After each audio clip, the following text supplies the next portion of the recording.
মেহের কথাটি বলে আহনাফের বুক থেকে জোর করে উঠতে চাইলো, কিন্তু আহনাফের সঙ্গে পেরে উঠল না। আহনাফ আরো শক্ত করে বুকের মাঝে চেপে ধরলো ওকে। কেন যে দূরে সরিয়ে রাখতে চাই তুমি বুঝবে না মেহের।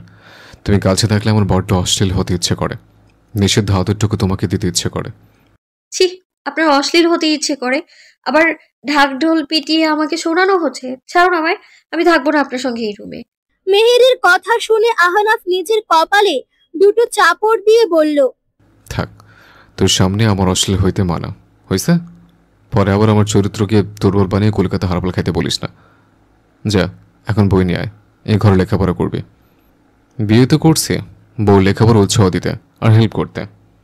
আমার কপাল একটা বউ জুটেছে, সে হচ্ছে আস্ত একটা বর্বর আর বেরসিক মহিলা।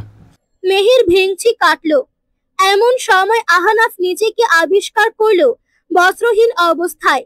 মেহেরের দিকে তাকিয়ে বলল, আমার পাঞ্জাবি কই মেহেরজান? মেহের আহনাফের বুকে মুখ লুকিয়ে আঙ্গুলের ইশারায় দেখালো মেঝের দিকে। আহনাফ দেখলো ওর এত চমৎকার এবং পাঞ্জাবি টুকরো টুকরো হয়ে মেঝেতে পড়ে আছে। আহনাফ গম্ভীর হয়ে মেহেরকে উদ্দেশ্য করে বলল, প্রতিবার আকাম কুকাম করে এসে আমার বুকে মুখ লুকিয়ে থাকিস। একবার মাথা ফাটি তো আরেকবার আমার পাঞ্জাবের সর্বনাশ করে। হায় আল্লাহ, এই কেমন বউ দিলা, শাসন অবধি করতে পারি না, আমার বুকে মুখ লুকিয়ে থাকে। রাতে আহনাফের জ্বর আরো বাড়ল। জ্বরে কাতর মুখটার দিকে তাকিয়ে মেহের ভয় পেল। পরীক্ষার পড়া যা পড়ার দরকার পড়েছে, বাকিটা সকালে পড়া যাবে। কিন্তু আহনাফের ধমকির জন্য বই রেখে উঠতে পারছে না। আপনার মাথায় জটপট্টি দিয়ে চলে যাব আমি, জ্বর বেড়েছে আপনার। আমি ঠিক আছে, ভাবের কাছে চলে যাও, ঘুমিয়ে পড়ো, নয়তো সকালে ঘুম থেকে জেগে উঠতে পারবে না। আপনি কেন এমন করছেন? এমন তো নয় যে আমার আগে কখনো জ্বর আসেনি। জ্বর আসতো আর আমি একা ঘরে জ্বরে বিছানায় কাতর হয়ে পড়ে থাকতাম। আগে আপনার বউ ছিল না, কিন্তু এখন তো আছে। তাহলে তো আমার পরম সৌভাগ্য। আচ্ছা মেহের, আমাকে মন থেকে স্বামী মানতে পেরেছ? কিশোরী মেহের আহনাফের প্রশ্ন শুনে বোকার মতো তাকিয়ে রইল। স্বামী মেনে নেয়া এবং না মেনে নেয়ার কি আছে? আহনাফ মেহেরের নীরবতার মাঝে উত্তর খুঁজে পেল। হুট করে বুকটার মাঝে ফাঁকা অনুভব হলো, কি যেন নেই। এই কদিনে টের পেয়েছে সে মেহেরকে ছাড়া আহনাফ অসম্পূর্ণ। হাজার বাহানায় হলেও মেহেরকে তার চাই। যদি মেহেরকে পাওয়ার জন্য অপেক্ষা করতে হয়, করবে অপেক্ষা। তবুও যেন আহনাফের উপন্যাসের উপসংহারে মেহের থাকে, আর কাউকে চায় না সে। পৃথিবীর সকল কিছুকে অস্বীকার করতে পারলেও আপনাকে স্বামী হিসেবে আমি কখনোই অস্বীকার করতে পারবো না। হয়তো আমি বোকা, সংসারের মানে বুঝি না, দায়িত্ব জ্ঞান বুঝি না, তবে এতটুকু বুঝি আমার আপনার সঙ্গে সংসার করা উচিত। মেহের কথাগুলো বলে ভেজা কাপড়টা আহনাফের কপালে রাখলো। আহনাফ চোখ বন্ধ করে ফেললো। কখনো যদি মনে হয় আমার সঙ্গে সংসার তোমার হবে না, তখন কি করবে তুমি? আমার জীবনে কখনো এমন দিন আসবে কেন? আমাকে শুধু আগলে রাখবেন, যত্ন করবেন, মাঝে মাঝে ফুচকা খাওয়াতে নিয়ে যাবেন। শেষের কথাটি শুনে আহনাফ আনমনে হেসে ফেলল। জ্বরের মাঝেই মেয়েটা সংসারের মানে যা বুঝে তাই উত্তর দিয়েছে। মেহেরের দিকে হাতটা বাড়িয়ে দিল আহনাফ। হাতটা ধরো তো মেহের। মেহের হাতটা ধরল। আহনাফ শক্ত করে ধরল মেহেরের হাতটা। মেহের ব্যথা পেল, তবুও চুপ করে রইল। আমার অপূর্ণ জীবনে পূর্ণতা নিয়ে এলে তুমি। এই যে আজ হাতটা ধরলাম, মৃত্যুর আগ পর্যন্ত আর এই হাত ছাড়ছি না। ক্ষণিকের জন্য আমাকে ছেড়ে যাবে যাও, কিন্তু আমার কাছে ফিরে এসো।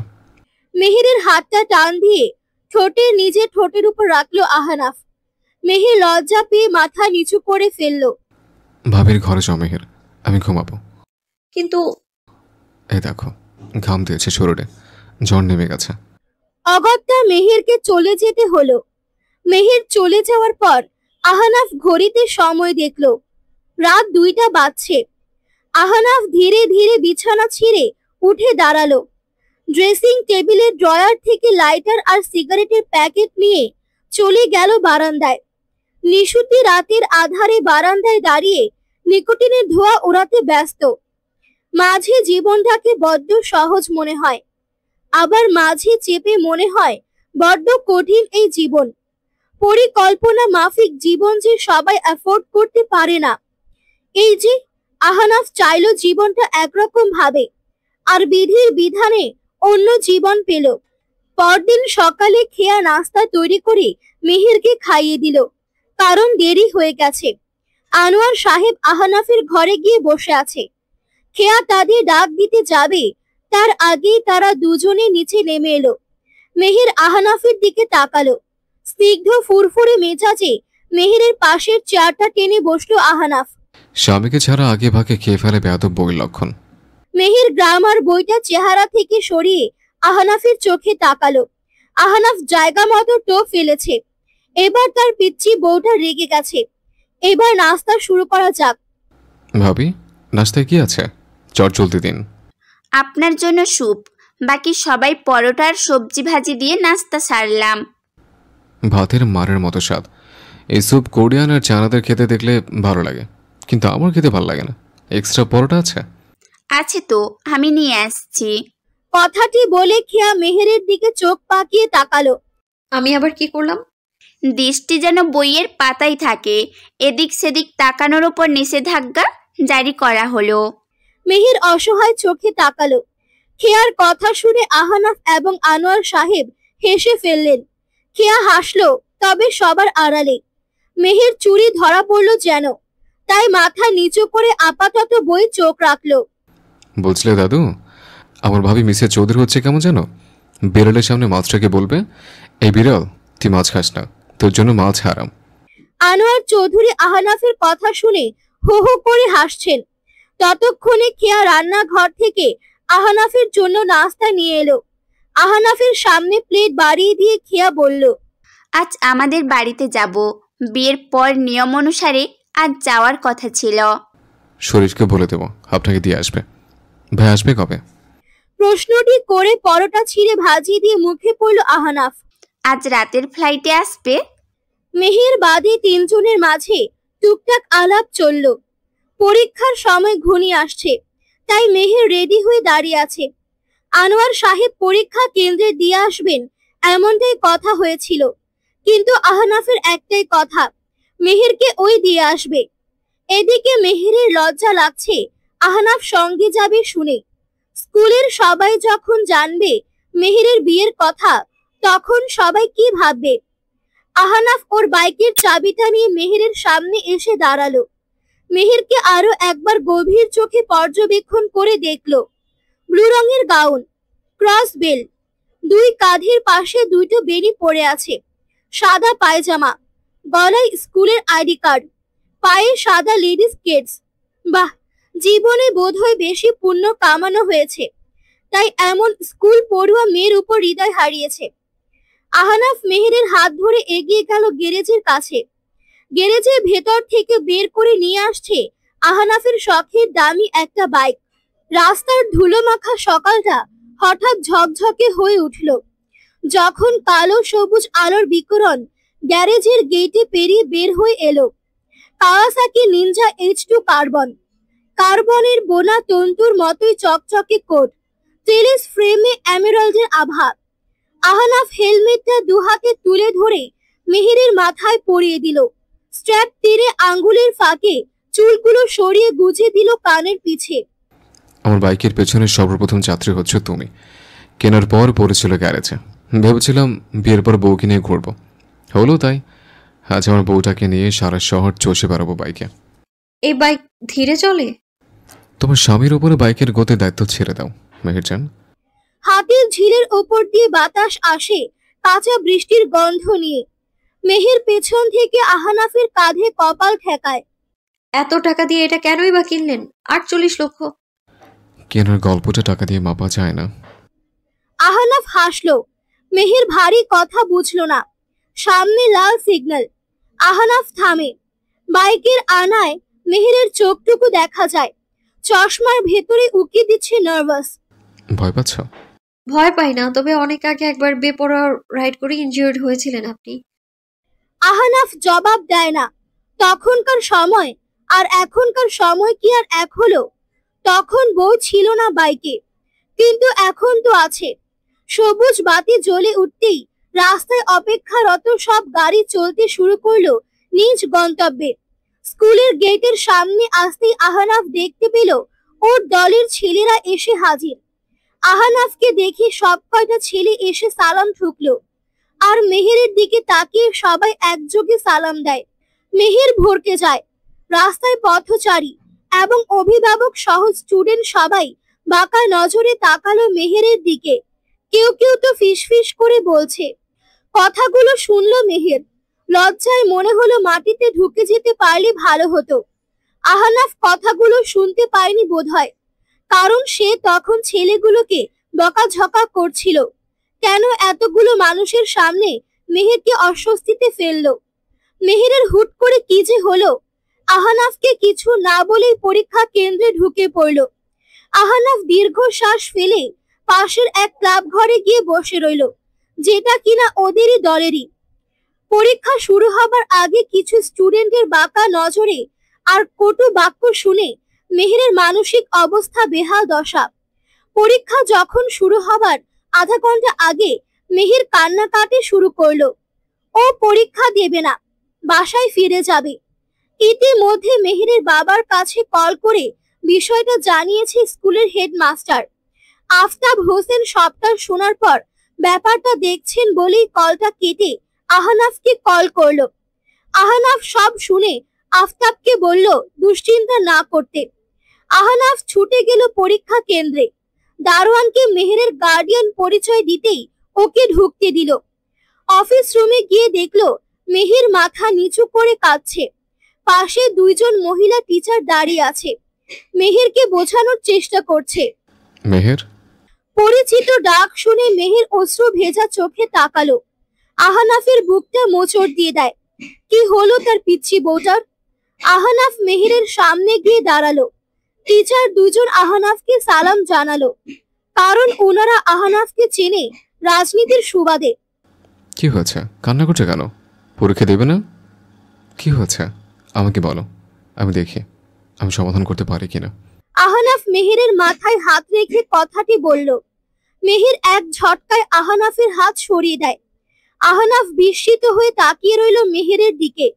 মেহের উঠে দাঁড়ায়, হাতে ফাইলটা নিয়ে আহনাফকে পাশ কাটিয়ে চলে যেতে চায়, কিন্তু আহনাফ মেহেরের বাহু ধরে তার সামনে এনে দাঁড় করায়।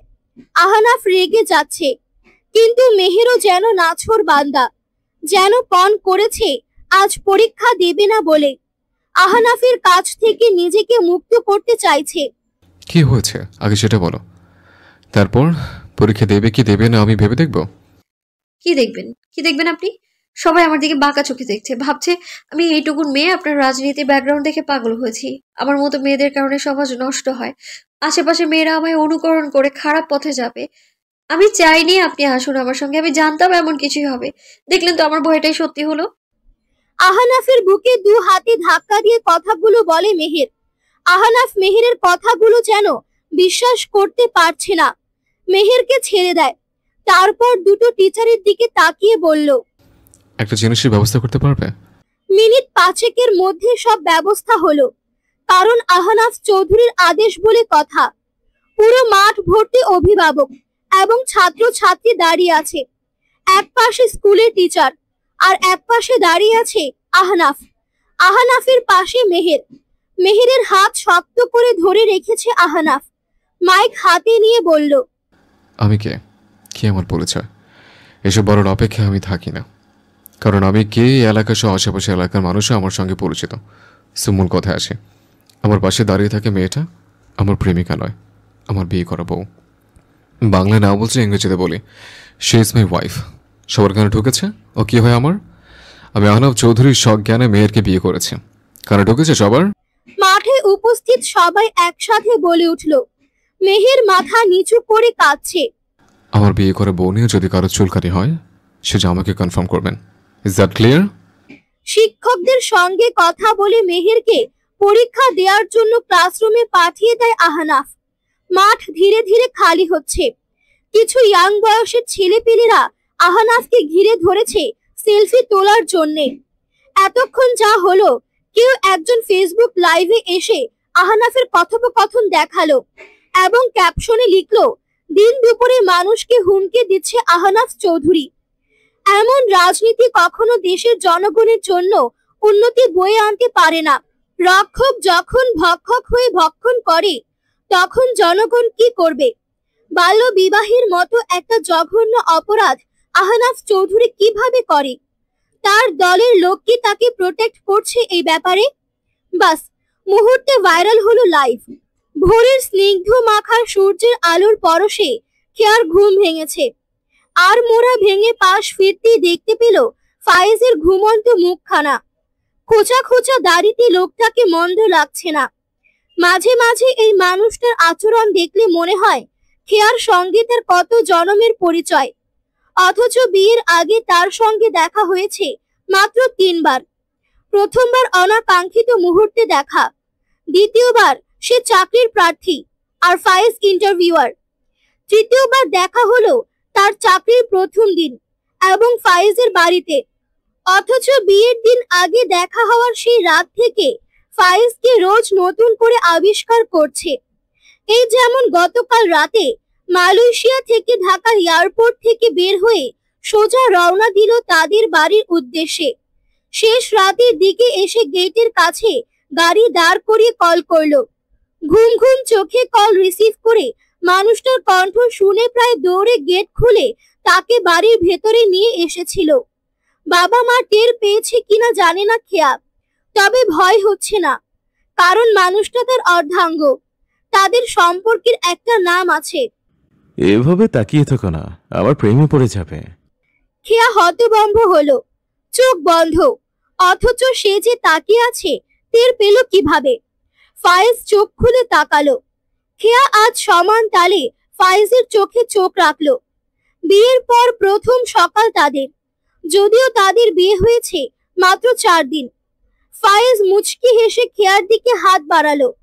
খেয়া ফায়েজের বাড়িয়ে দেওয়া হাতের দিকে তাকিয়ে ভ্রু নাচালো। ফায়েজ ভ্রু কুচকে বলল, ও মা, ইশারা বোঝো না, কাছে ডাকছে।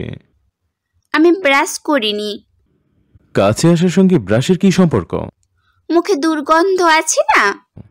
তো তো তো করবেন না।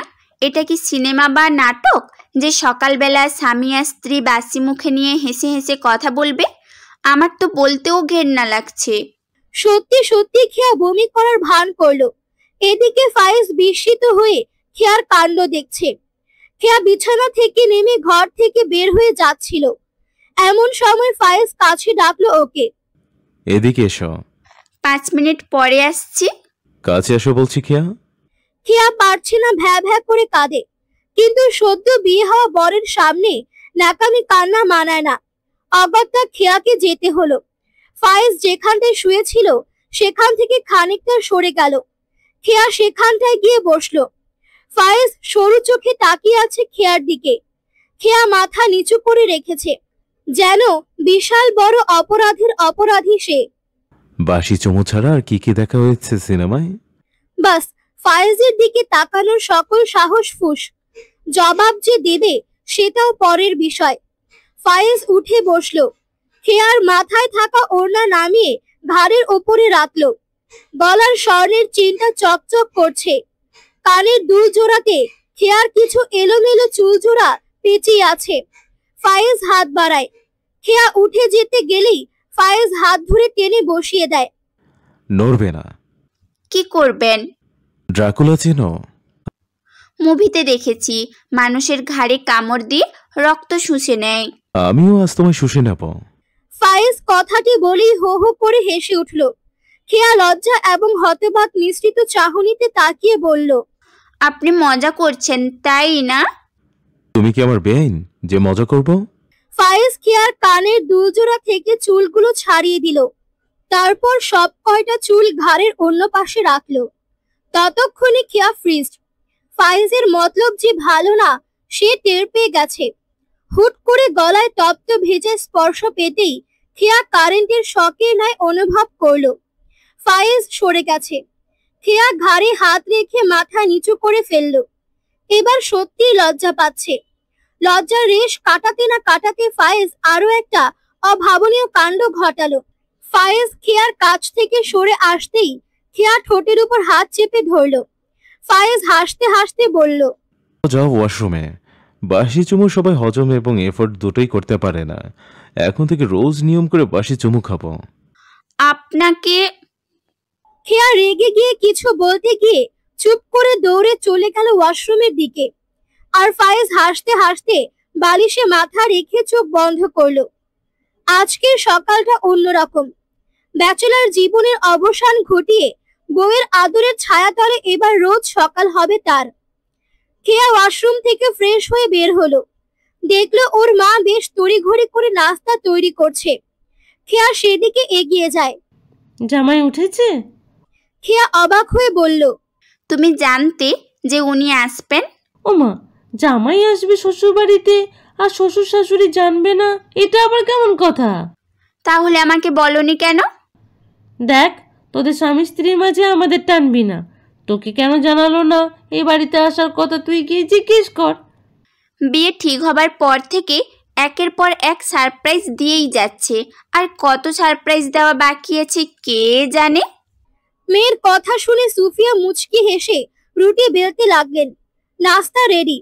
সুফিয়া বারবার মেয়েকে তাড়া দিচ্ছে ফায়েজকে ঘুম থেকে তোলার জন্য, কিন্তু খেয়া দাঁড়িয়ে দাঁড়িয়ে দাঁত দিয়ে হাতের নখ কাটছে। খেয়া চিন্তিত হলে এমন কাণ্ড করে। সুফিয়া এসে খেয়ার মাথায় চাটি মেরে বলল, 10টা বাজতে চললো, উনি এখনো সঙ্গীর মতো দাঁড়িয়ে আছে। জামাইকে ডেকে তোল, যা, নয়তো দেবো এক চড়। মায়ের হুমকি ধামকি শুনে খেয়া মনে মনে বলল, আমার মা গো, এখন আমার ঘর নেই। তোমাদের জামাইকে দেখলে এখন আমার শরীর কাঁপে। আমার মা গো, কেন কাঁপে বলতে পারবো না। আমার মা গো, লোকটা মালয়েশিয়া থেকে এসে আমাকে আজ সকালে দারুণ সারপ্রাইজ দিয়েছে।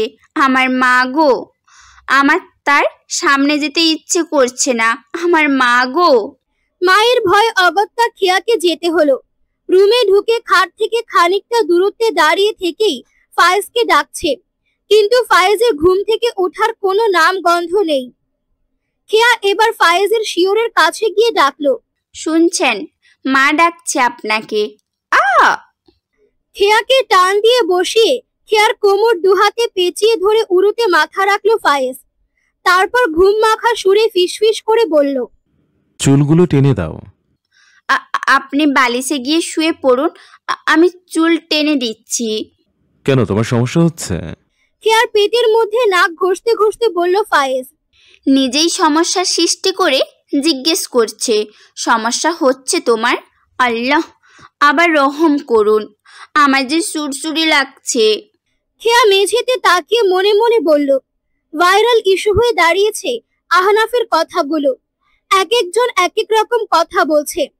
আহনাফের দলের সিনিয়র একজন কল দিয়ে এই ব্যাপারে জানতে চাইলে আহনাফ বলে দেয়, বউ আমার, বউকে ঘিরে থাকে সকল সমস্যা আমার, আর আমাকে ঘিরে থাকে সকল সমস্যা আমার দলের। এখন আমার সমস্যা আপনি সমাধান করবেন নাকি আমি করব? আমি সমাধান করলে কিন্তু লোকে মন্দ বলবে। আহনাফের মতো একজনকে হাতে রাখার তাগিদেই হোক রাতারাতি সেই ভিডিও ইন্টারনেট থেকে সরিয়ে দেওয়ার জন্য প্রশাসনকে চাপ দেয় আহনাফের দলের লিডার। উল্টো যে লাইভ ভিডিও করেছিল তার নামে আহনাফ চৌধুরী মানহানির মামলা ঠুকে দেয়। বাস, মিডিয়ায় ফলো করে পোস্ট এবং শেয়ার হলো। ব্যাপারটা ধামাচাপা পড়ে গেল। কে যাবে আর আহনাফ চৌধুরীর বিয়ে নিয়ে আলাপ করতে? পরদিন সকালে পরীক্ষা শেষ হবার পর আহনাফ মেহেরকে নিয়ে চৌধুরী বাড়ির দিকে রওনা হয়েছে। জ্যামে এসে গাড়ি থামে। আমি বাড়িতে যাব। মেহের নাক মুখ ফুলে গেছে কান্নার কারণে। আহনাফ মেহেরের দিকে তাকিয়ে বলল, ভাবিনি, আমার ভালো লাগছে না। কেন? পরশু তো ঢ্যাংঢ্যাং করে বলেছিলে আমি এই বাড়িতে থাকবো, এখন চলে যেতে চাইছো কেন? স্বামীর জন্য আফসোস না করে স্বামীর ভাইয়ের বউয়ের আফসোস করা হচ্ছে। তোর মাঝে যে বেয়াদব বউয়ের লক্ষণ আছে জানিস তুই? কথাটি বলেই মেহেরের শরীর ঘেঁষে বসলো। গাড়ির পেছনের সিটে বসে আছে দুজনে, সামনে ড্রাইভার। মেহের সরে বসতে চাইলে আহনাফ মেহেরের কোমরে এক হাত রেখে টান দিয়ে তার শরীরের সঙ্গে মিশিয়ে নিল। তারপর মেহেরের মাথাটা তার কাঁধে রেখে বলল, ভাবি বিকেলে চলে আসবে, ভাইয়ের সঙ্গে কথা হয়েছে আমার। ভাবির সঙ্গে আমি দেখা করে চলে যাব। চলে যেহেতু যাবি, এসছিলি কেন? মেহের ভ্রু কুঁচকে তাকালো। একবার তুমি একবার তুই সম্বোধন ঠিক করেন আগে আপনি। আগে তুই ঠিক কর, কি করবি তুই? আমি তো তোকে ছাড়া থাকার অভ্যাসে অবস্থা ছিলাম, কিন্তু গতকালকের পর অভ্যাস বদলে গেছে। তোকে ছাড়া আমার কিছু ভালো লাগছে না মেহের। 2 দিন থেকে আমি আবার চলে আসবো। তুই যেতে পারবি না। দরকার হলে আমি চাচু আর চাচিকে এই বাড়িতে আসতে বলবো। ভীষণ খুশি হয়ে বলল মেহের। আহনাফ মেহেরের মাথায় চাটি মেরে বলল, এই মহিলা তোর নানি কম, আমার সতীন বেশি। খালি বাহানায় থাকে কিভাবে আমাকে তোর কাছ থেকে দূরে রাখবে। কখনো দেখেছিস কেউ সতীনকে দাওয়াত দিয়ে বাড়ি বই নিয়ে আসে? তাহলে আমাকে দিয়ে আসুন আমাদের বাড়িতে। মেহের অনর। আহনাফ দীর্ঘশ্বাস ছাড়ল। বউটা তার সুবিধার নয়। যখন তখন তার মুড সুইং হয়, ক্ষণে ক্ষণে তার ইচ্ছে বদলায়। মোবাইল বের করে কল করলো মেহেরের নানিকে। আসসালামু আলাইকুম নানি জান। ওয়ালাইকুম আসসালাম। হালচাল কেমন? বাইরে আছেন না ঘরে? বাইরে থাকবো কেন, ঘরেই আছি। জানালায় দেখেন আকাশটা যেমন আমি তেমনই আছে। মেহেরের নানু দেখলো আকাশ ঝকঝকে পরিষ্কার, তার মানে ভালো আছে। আজ হঠাৎ আমার কথা মনে পড়লো কেন তোমার? আহনাফ মেহেরের দিকে তাকিয়ে আছে। কি উত্তর দিবে? বলবে নাকি সতীনকে কেউ মনে রাখে? কিন্তু সরাসরি বললে খারাপ দেখায় না। বুড়িটাও নাতনির মতো, উল্টাপাল্টা কিছু বললে বেঁকে বসবে। তাই আদর সোহাগ মাখা কিছু কথা বলতে হলে বলবে, সমস্যা নেই। বউয়ের খাতিরে একটু আধটু ন্যাকামি করাই যায়, নো প্রবলেম। দুপুরের খাবার শেষে ফায়েজ আর খেয়া রুমে বিশ্রাম নিচ্ছিল। সূর্য পশ্চিমে হেলে পড়লেই ওদের যেতে হবে চৌধুরী বাড়ি। খেয়া পাশ ফিরে ফায়েজের দিকে তাকালো। সে তখন মোবাইলে মগ্ন। খেয়া হালকা দীর্ঘশ্বাস ফেলে বলল, আমার লেখাপড়ার দিকটা নিয়ে আপনার কি মতামত? ফায়েজ মোবাইল থেকে চোখ সরিয়ে তাকালো খেয়ার দিকে। লেখাপড়া করবে, অবশ্যই করবে। এখানে আমার মতামত নেওয়ার কি আছে? ঠিক তখনই ফায়েজের মোবাইলে কল এলো। কথা শেষ করে সে খেয়াকে কাছে ডাকলো। খেয়া আড়ষ্ট ভঙ্গিতে বসলো। ফায়েজ তার হাতটা ধরে নরম কণ্ঠে বলল, তোমাকে আমি পূর্ণ স্বাধীনতা দিয়েছি। পড়ালেখা হোক বা তোমার অন্য ইচ্ছে, কোনো বাধা নেই। খেয়া একটু ইতস্তত করে বলল, একটা কথা জিজ্ঞেস করব, করো। আপনার এক্স আছে? ফায়েজ অবাক হয়ে তাকালো। তারপর হালকা হেসে উত্তর দিল, আমার লাইফে কোনো এক্স নেই। তুমি ছাড়া আর কাউকে জায়গা দেবার মতো জায়গা নেই আমার ভেতরে। হঠাৎ এমন প্রশ্ন করলে কেন? খেয়া কোনো উত্তর দিল না, মাথা নিচু করে বসে রইল। ফায়েজ হেসে তার গাল টেনে বলল, আমাকে জানতে চাইছো কেন মিসেস চৌধুরী? Something something. খেয়া লজ্জায় লাল হয়ে বলল, নাথিং নাথিং। বলেই দৌড়ে রুম থেকে বের হয়ে গেল। চৌধুরী বাড়ির বিশাল কিচেনে দাঁড়িয়ে আছে মেহের, পাশে আহনাফ। মেহের মুখ বাঁকিয়ে বলল, সারপ্রাইজ প্ল্যান বাদ দেন, আমি পারি না এসব। আহনাফ হেসে উত্তর দিল, তুমি শুধু আমাকে এটা ওটা এগিয়ে দাও, ওই পোলের চালটা ধুয়ে আনো দেখি। চাল ধুতে গিয়ে পানির সঙ্গে বেশ খানিকটা চাল ফেলে দিল মেহের। জিভ কামড়ে চাল ধোয়া শেষ করে রাখতেই আহনাফ ততক্ষণে পেঁয়াজ কাটা শেষ আর আদা রসুন পেস্ট তৈরি করে ফেলেছে। এসো একটু হেল্প করো। মেহের এগোতেই আহনাফ বলল, ঘাম মুছে দাও তো বউ। মেহের ওড়না দিয়ে তার কপাল মুছে দিল।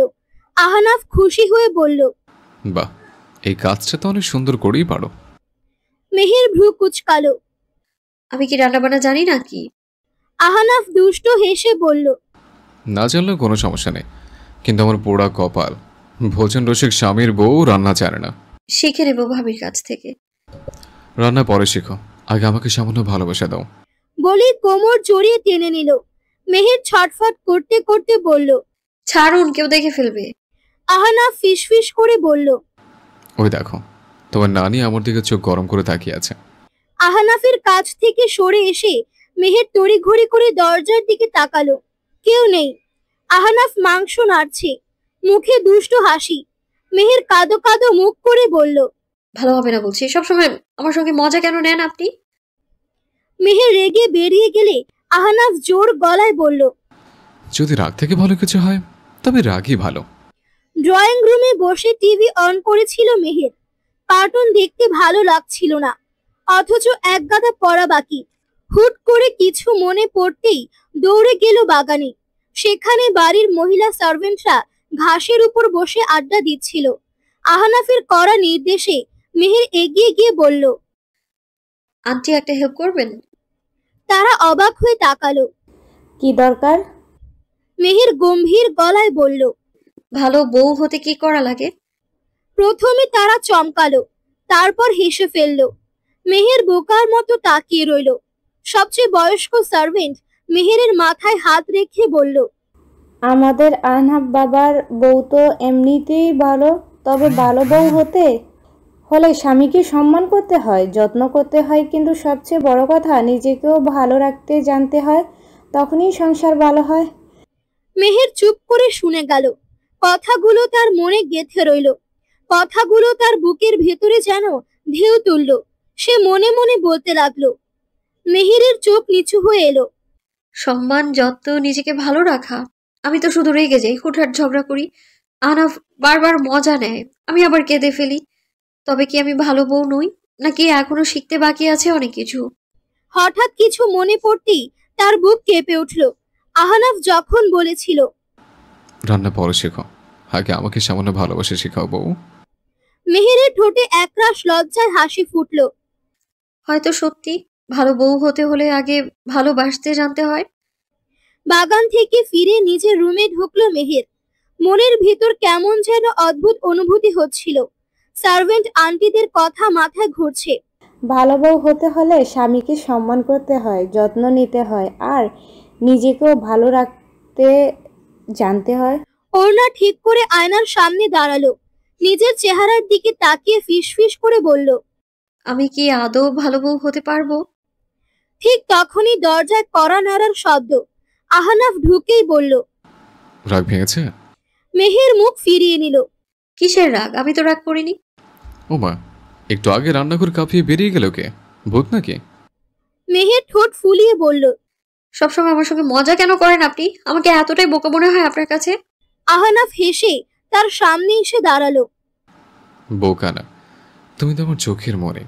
তুমি রেগে যাও বলে তোমার সঙ্গে মজা করে মজা পাই। মেহের লজ্জায় মাথা নিচু করে ফেলল। আহনাফ ধীরে ধীরে তার ওড়না সরিয়ে গালে হাত রেখে বলল, জানো মেহের, আমার সুখ মানেই তুমি। আমি চাই তুমি হাসো, আমার যত্ন করো, মাঝে মাঝে এক থালা ভাত আমার সামনে দিয়ে বসে আমাকে তুলে খাইয়ে দাও। এটা আমার কাছে পৃথিবীর সেরা ভালোবাসা। মেহেরের বুক কেঁপে উঠল। কেমন যেন উষ্ণ অনুভূতি হতে লাগলো। সে আস্তে করে বলল, আমি চেষ্টা করব ভালো বউ হতে। আহনাফ দুষ্ট হেসে বলল, শুধু ভালো বউ কেন, আমার কাছে তুমি যদি ভালোবাসার বউ হও তাহলে যথেষ্ট। এই কথা বলেই হঠাৎ মেহেরের হাত ধরে টেনে কাছে আনলো। মেহের ভরকে গিয়ে হেসে ফেলল। উফ, আপনি ছাড়েন তো, কেউ দেখে ফেলে। আহনাফ ফিসফিস করে বলল, দেখে ফেলো, তাতে কি আসে যায়? সবাই জানুক আমি আমার বউকে কতটা ভালোবাসি। মেহের হেসে মাথা নিচু করে ফিসফিস করে বলল। সব সময় এমন কেন বলেন? লজ্জা লাগে। আহনাফ তার দিকে তাকিয়ে হেসে উঠল। লজ্জায় যদি তোমাকে এত সুন্দর করে তোলে তবে আমি সারা জীবন তোমাকে লজ্জা দেব।